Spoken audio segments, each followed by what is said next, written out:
then we're gonna go ahead and get started. Toki yanaleo, mi yankekan-san, mi wilepana e sona pitoki pona. Hey everyone, I'm Greg Dan3, and today I want to teach you about Toki Pona. Today we're going to be focusing on the particle o, how it is used, what it does, what it means, why it means, etc. But with a twist, which for those of you attending in VR chat, I have already revealed. All of the examples are going to be about Prison Escape, one of the games that's very popular in VR chat, so that when we go to the game right after, you can start practicing right away. But before we get to that, I do have to talk about what the deal is with O. So, first, let me get a little taller so that I can actually use the board properly. One moment. That's better. Sorry about that. Okay. So, what's the deal with O? First, it's Sitilan Pona. Looks a bit like an exclamation point. But with the letter O beneath, and is of course just spelled O in Sitilan Lasina, easy peasy. And it serves basically two functions in Toki Pona's grammar. The first, and probably the easiest to wrap your head around, is to get somebody or something's attention. So let's say, you are in Prison Escape. You want to get a guard's attention. You want to bother them to distract them from somebody else off doing something nefarious. And so you say to them, Yan, Lawa, O. Yan, person of any sort. Lawa, I haven't drawn that too terribly well. Make that a bit longer. Lawa, rule, law, control. So together, Yan Lawa, basically person in charge, person who's responsible for the rules. And then O, what we're looking at, here, we're just getting the attention of Yan Lawa. And that's pretty much it for this part. You could have a name here. And so, I might say to somebody in this audience,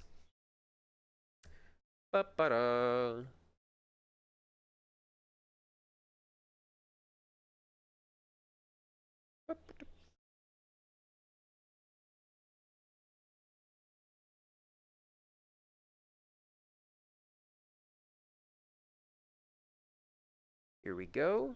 Draw around that. We have Len. And then in the cartouche, this is Ken, Tawa, Mi. Oh, I've done this completely wrong. Excuse me. It's supposed to be more like that. Let me fix that.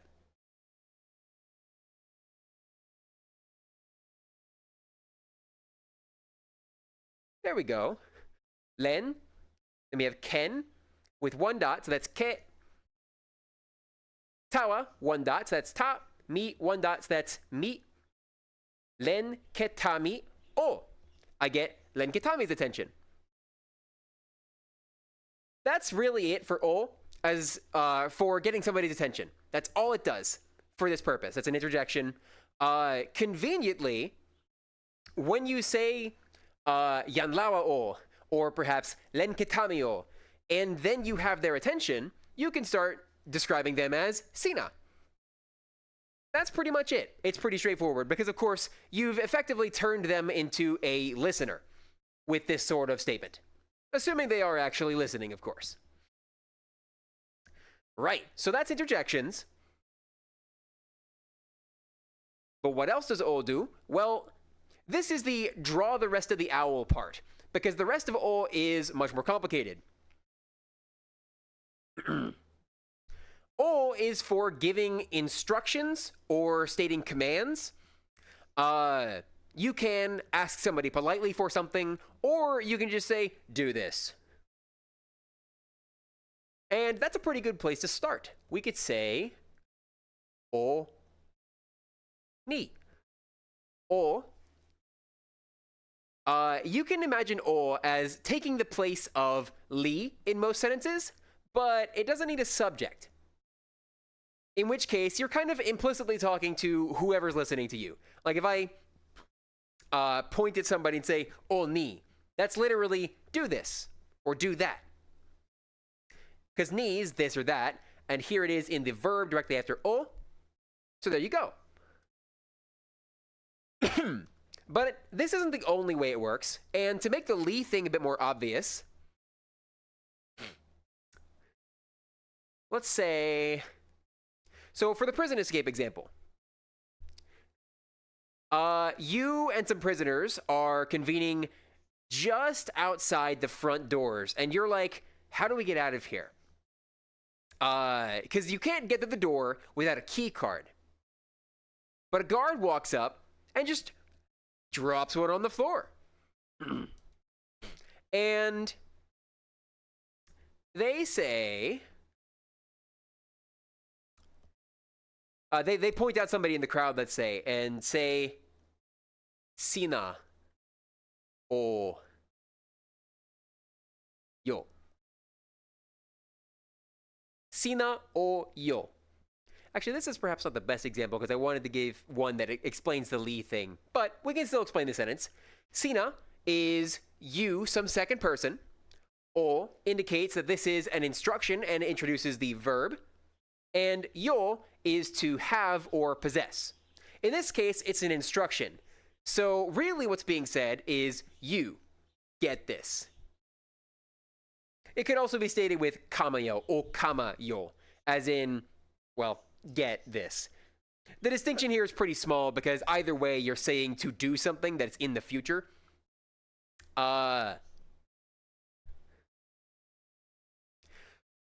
Here's another one though. We could also have here, how about this? Back to the conspiring at the front door thing. There's a guard staring you down. One of you has already gotten a key card. And you're thinking, well, we got to get rid of the guard or else we can't leave because they'll just gun us down.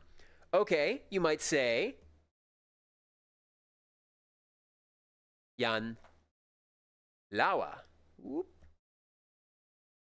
O Weka.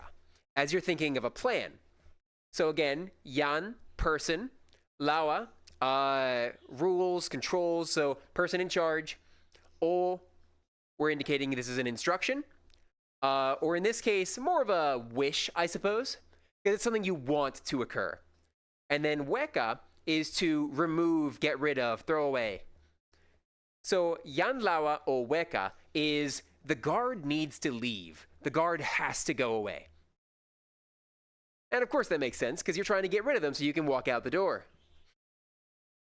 All right. Oop. Here we go. Sorry to pull up my notes for the rest of this.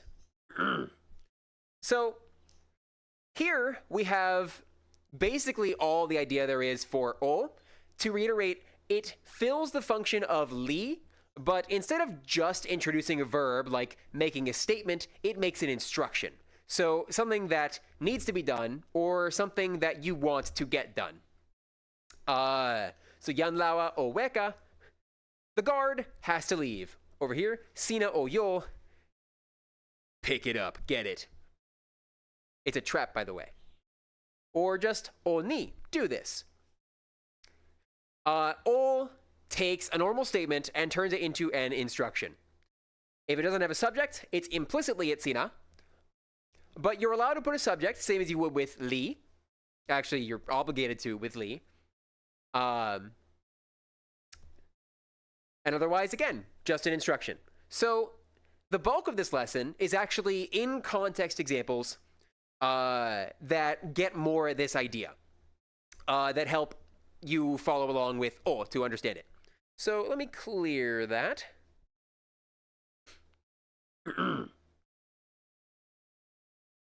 So here's an example for you.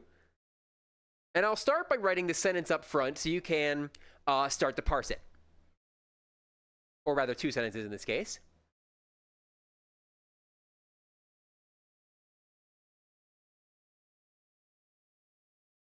Mi ike ala a. And then, actually, I'll do it down here.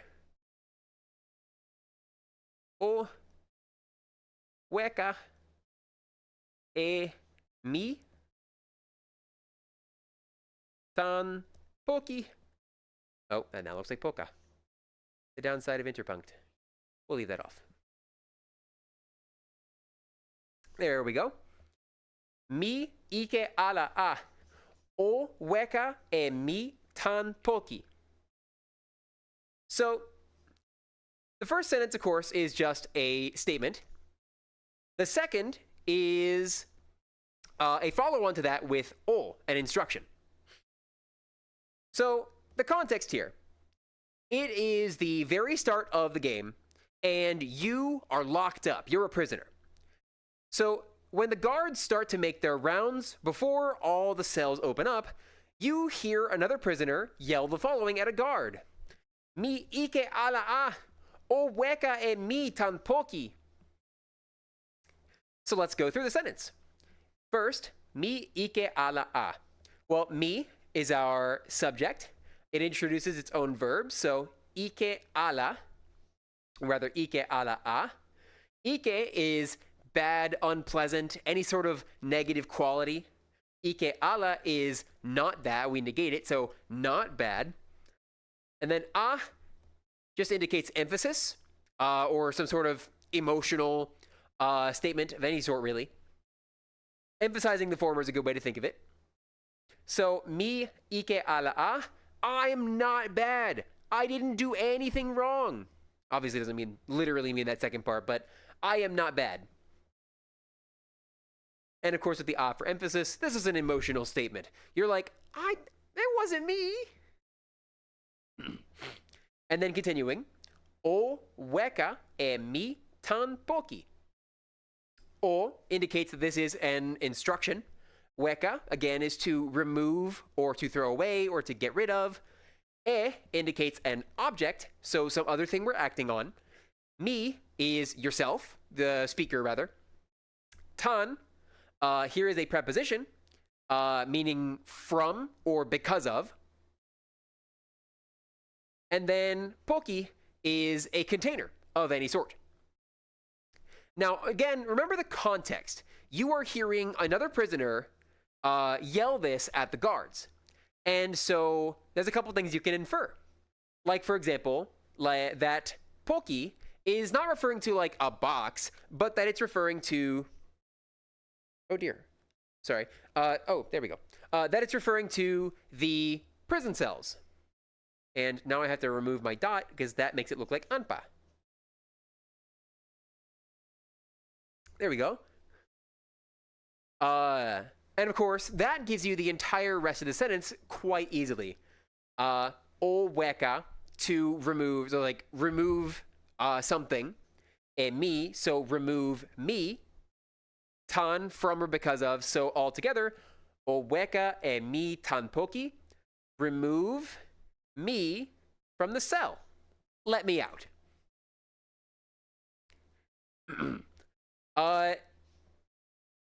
O is ultimately pretty straightforward.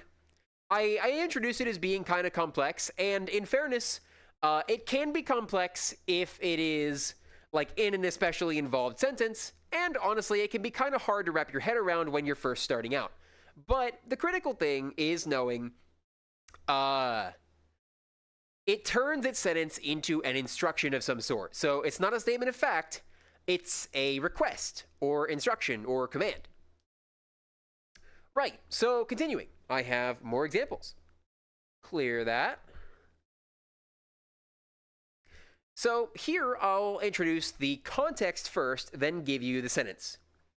This time you are a guard, and as you are doing your rounds, walking the not yet open cells, you catch somebody, one of the prisoners, sneaking into a vent. And so you call out to warn the other guards. You say,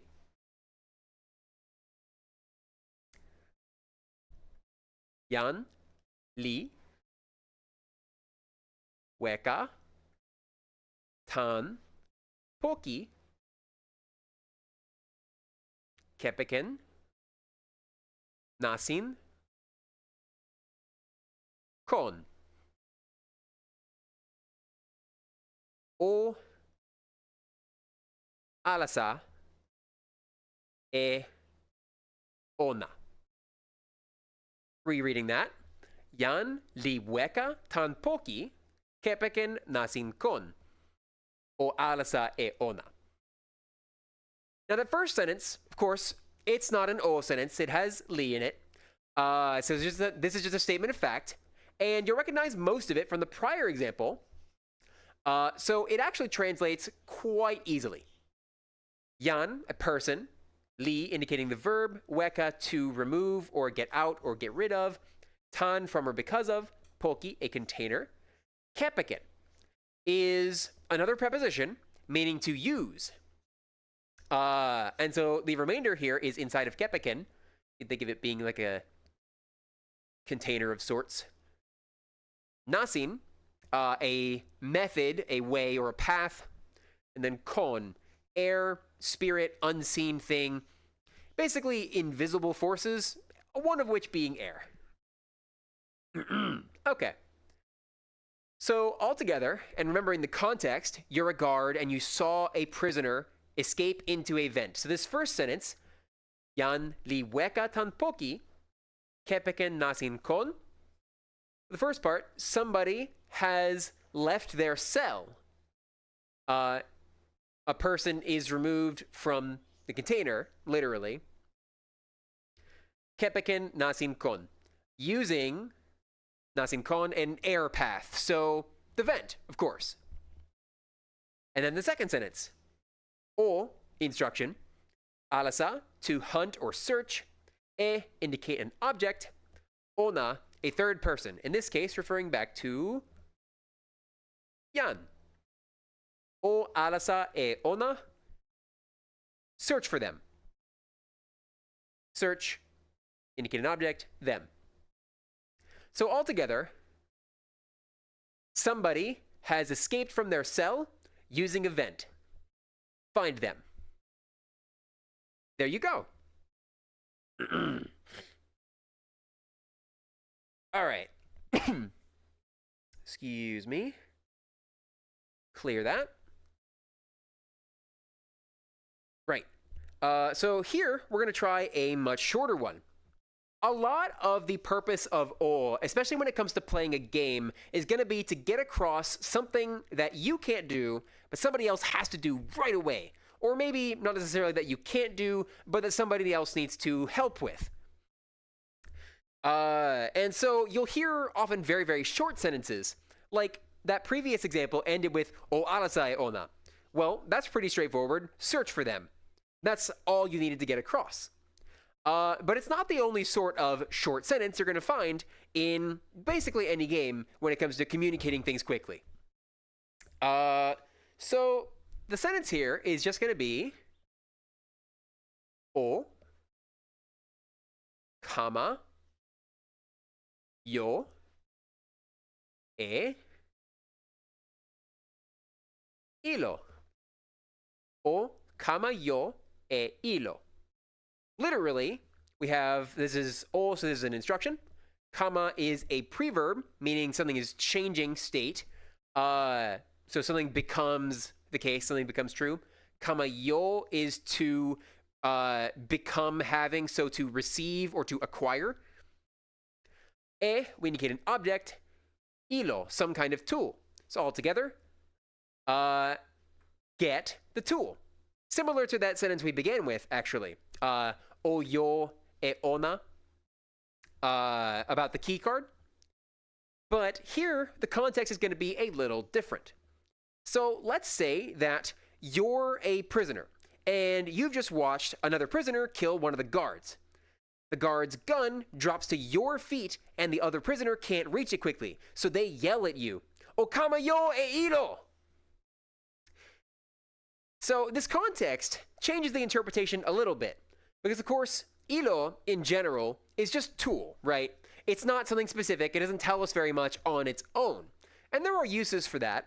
But in this context, we have a bit of urgency. Because, of course, it's really important early in prison escape to get the guns off the guards. That's how you make your break. And so, we know that ilo here is gun. All together, get the gun. O kamayo e ilo. And it really is that straightforward. A lot of examples in the game are going to be like that. But let's try now another more involved one. Let me clear that. You see, a lot of prison escape involves conspiring. Sometimes this means distracting the guards. Sometimes this means sneaking around them to do something nefarious. I like the word nefarious. And so, this next example, again, more involved, is actually going to be several sentences in a row. All of them individually fairly short, but all together expressing a much more complex idea. So, let's say, here, let me move my notes so I can see what I'm doing. We have O, tawa, tomo, pi, pali, moku, and then o, kama, yo, e, ilo, o, pana, e, ona.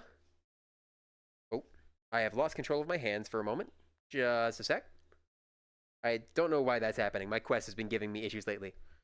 All right, opana e ona, tawa, ilo, wawa. And then lastly, ni, li, weka, e, wawa, tomo. That's a whole lot, but we're going to go sentence by sentence, and I promise you, all of this will make perfect sense. But to start with, the context. I described this as conspiring before, and the idea here is that you're telling somebody else a really good way to get one over on the guards, to make a nice escape route for the two of you. So you and another prisoner are making plans to break out. You know that if you cut the power,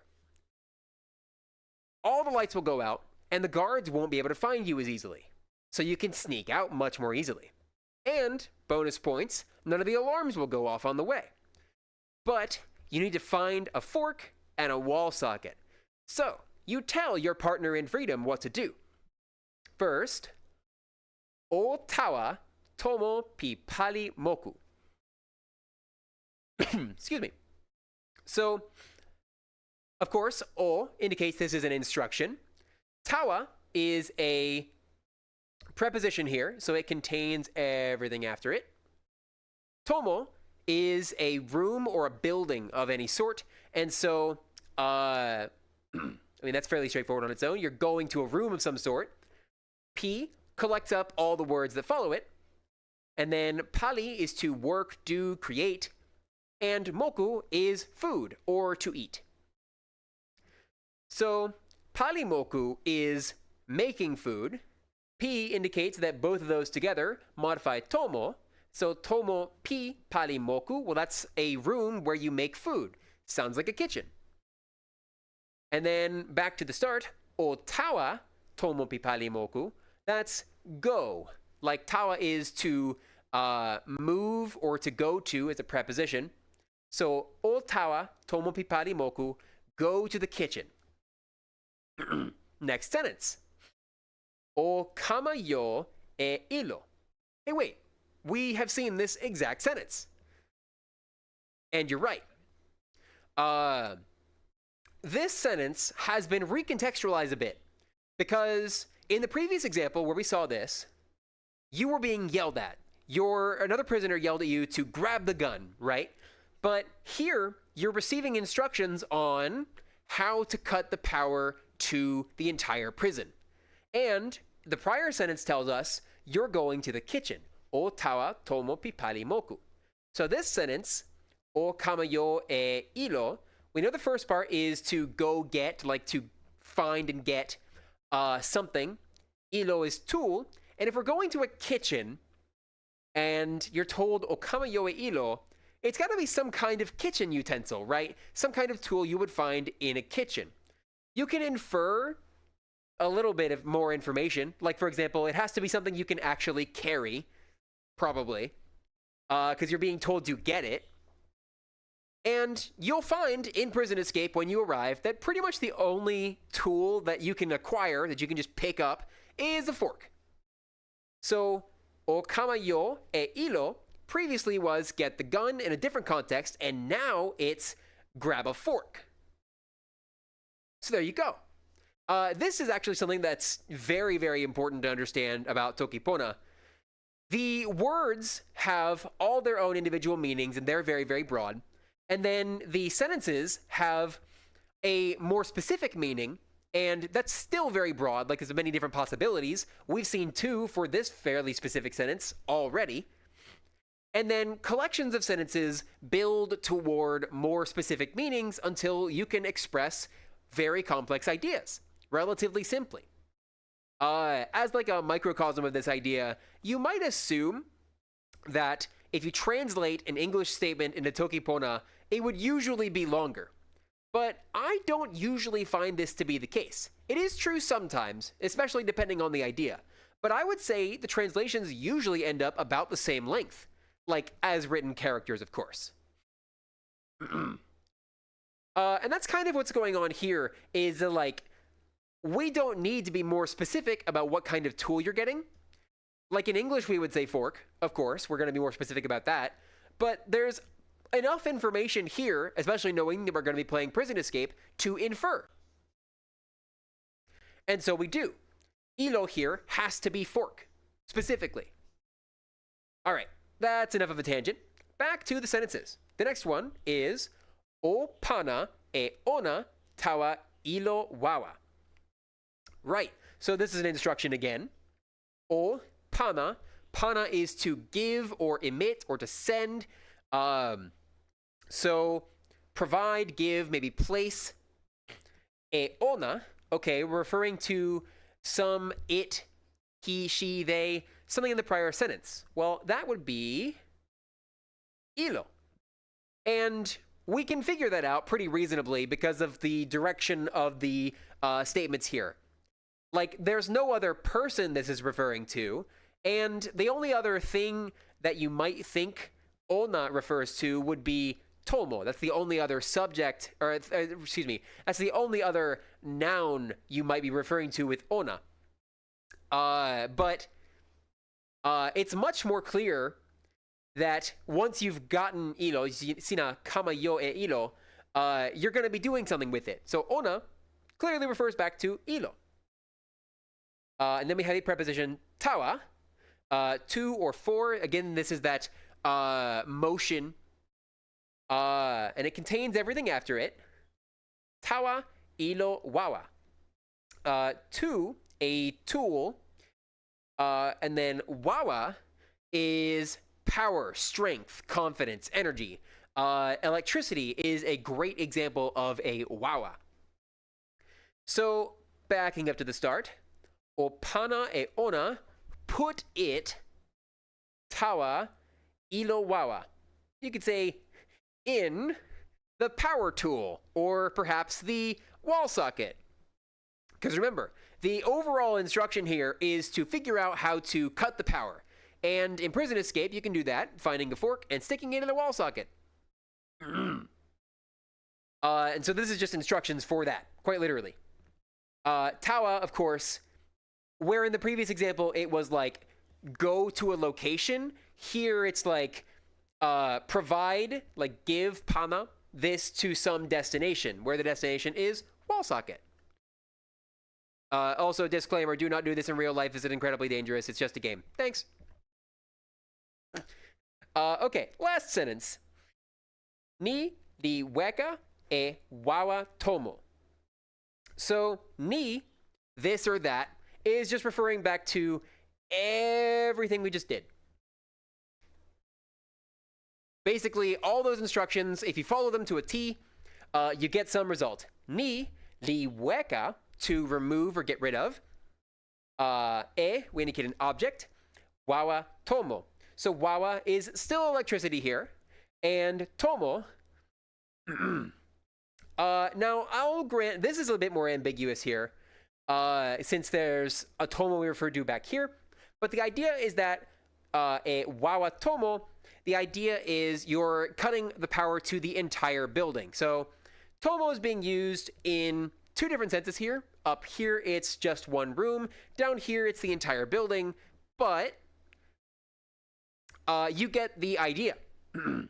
Like, you have this whole plan, you pull it all together, and you get some result. Ni liweka e wawa tomo. This will get rid of or remove power to the entire building. Wawa tomo is a convenient way to refer to, like, the electricity of a building. Or really electricity in general. It's a convenient thing since we commonly associate electricity with buildings themselves. Right. That is actually all the time I had. I suppose I have like a minute or so more for questions, comments, concerns. But that is the lesson. I hope you learned something. Are there any questions before we head over to Prison Escape?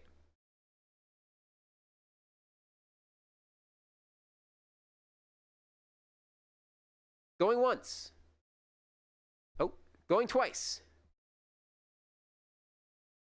Cool, no questions. Then we're going to head over in just a moment.